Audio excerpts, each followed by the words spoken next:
talk about how can you change your password on your Hotels Banco app. We're going to figure out the solution or know how you can do that on your app. So you just follow this ways, then it's going to work with you. So all you have to do, so you just go down, click here on account down here.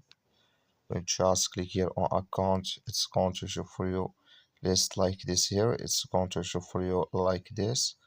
Then you go down, just keep going down here. Click here on security and settings, just click on it here. When just click here on security and settings, come to this list, click here on change password. Then you come to this list here and here, so you add here code you have from your email, you add it in this list, you click here on continue, then it's going to save with you. That's all you have to do. Thank you for watching. Don't forget to support us by liking, subscribe.